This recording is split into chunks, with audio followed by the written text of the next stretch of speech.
I am presenting here this paper that is called Competitive State Building and Civilian Response in Colombia.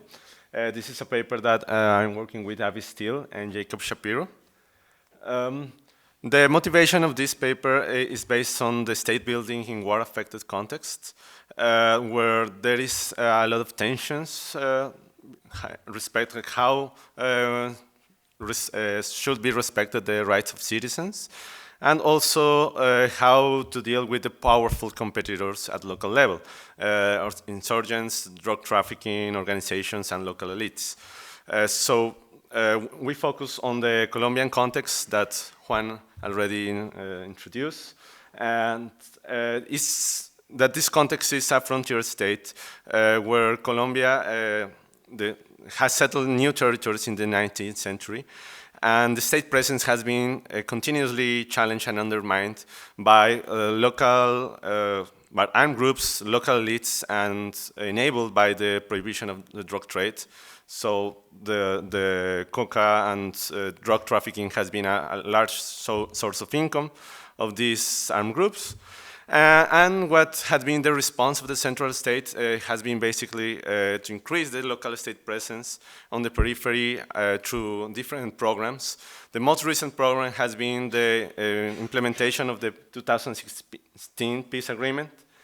But previously has been other programs. One of the programs that is focused on this paper is the consolidation program, state program, that was based in the model of Hearts and Minds that was trying to strengthen the trust of civilians in state institutions through creating capacities, basic state capacities to provide public goods. So what civilians did, and this is the motivation of the paper, is sometimes they demand on the state more public goods, but sometimes they resent the central state because they don't want to obey the law, they don't want to pay taxes. So there could be a demand, but also a resentment of the central state. So the question that motivates the paper is how do civilians are responding to the institutional presence of the state in war-affected regions. The first thing that we need to solve to respond to this question is how should we conceive state capacity. And here we follow in a definition by Hillel Seufer that is based in Michael Mann's concept of infrastructural power of the state. And this is basically that the state capacity, it's associated with the infrastructural power of the state to implement its policies throughout the territory. So we are talking about here of institutional presence from basic capacities of the state to provide public goods and tax citizens. But also we need a civilian response that is basically tax compliance and the use of institutions and obeying the law. So there will be multiple dimensions that had been this concept has been studied. We focus in two dimensions here, that is the extraction, the capacity of the state to collect taxes at local territorial level, and the order, that is the capacity of the state to provide security and comply the law at territorial level. These are the definitions, what I already mentioned. So we have an institutional presence. What is the capacity required by the state, a bureaucracy able to collect and maintain information about taxable property and businesses. And we have a civilian response that is the tax compliance. Without civilian response, there will not be a real estate capacity of the state. Only with institutional presence is not sufficient to get a state capacity. And similar thing for order.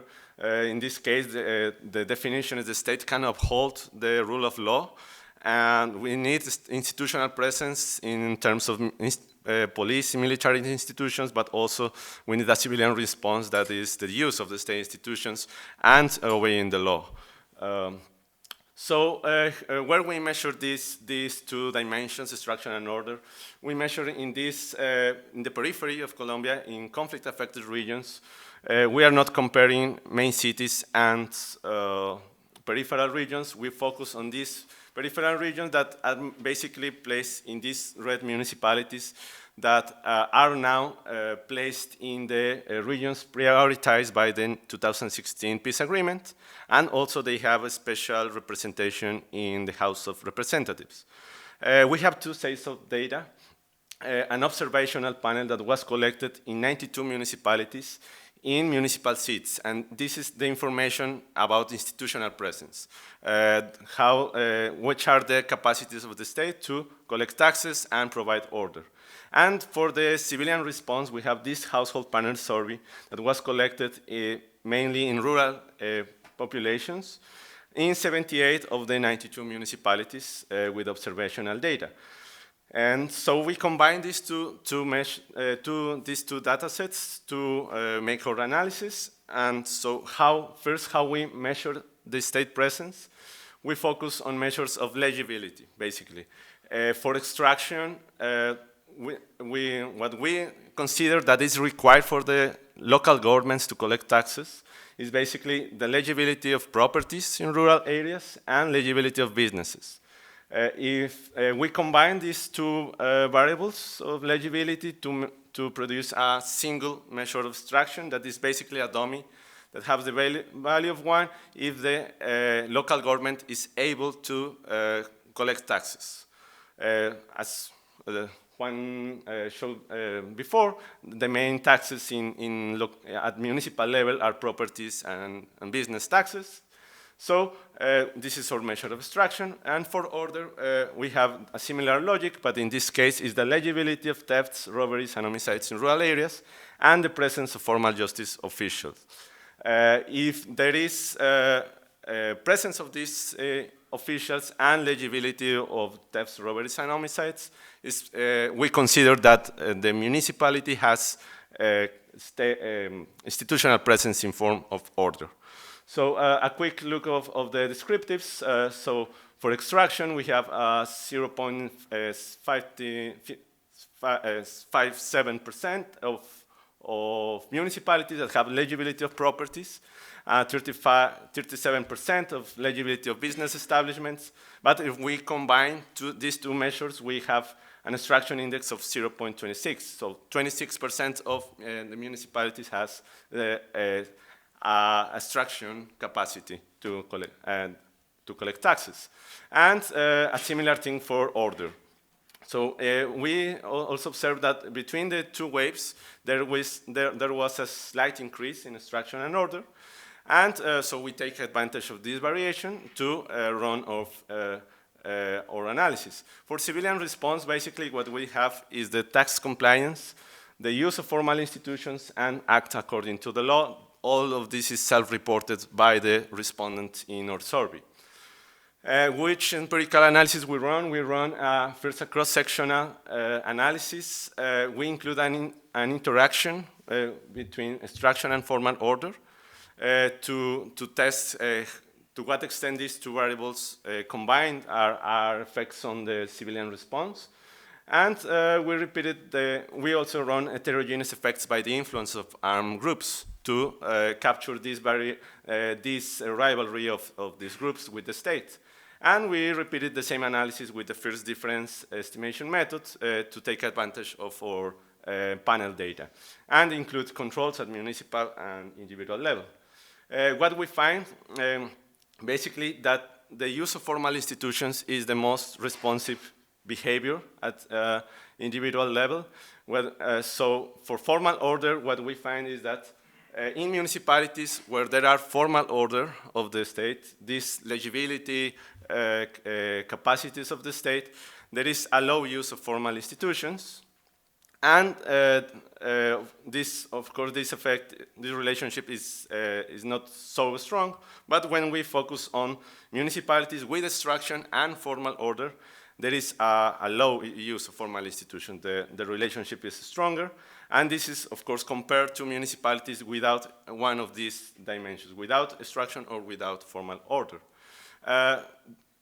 To explain what is happening, if this is related with the influence of armed of armed groups, we find that the effect of formal order is mainly significant in municipalities with armed group influence. In municipalities without armed group influence, there is no relationship between formal order and use of formal institutions. We repeated the same analysis with the first difference data. The previous one was the first wave data only.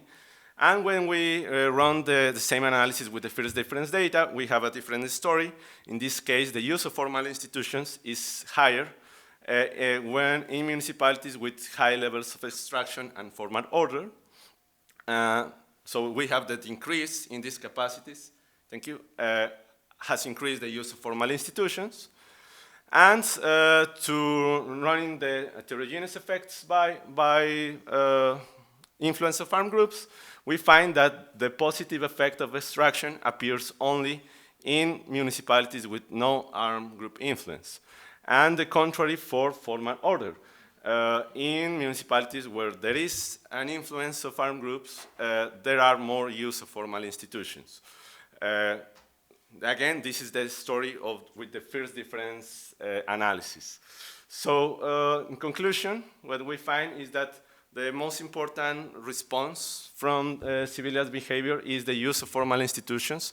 We didn't find strong relationships with tax compliance, nor obeying the law, the acting according to the law. And the presence of armed groups is shaping these civilian responses. So depending on the presence or not, the influence of armed groups, the relationship with informal order and extraction is different between these civilian responses. And again, this is a counterintuitive effect because there is not always a positive response. So as I show in the first wave, there is, in this case, there is a resentment of the state institutions. People are using less the state institutions. So our next steps will be make a better theory about institutional development and civilian responses, and also exploring similar municipalities that have that are similar in terms of socioeconomic and demographic variables, but have very different civilian average responses to formal justice institutions. Thank you.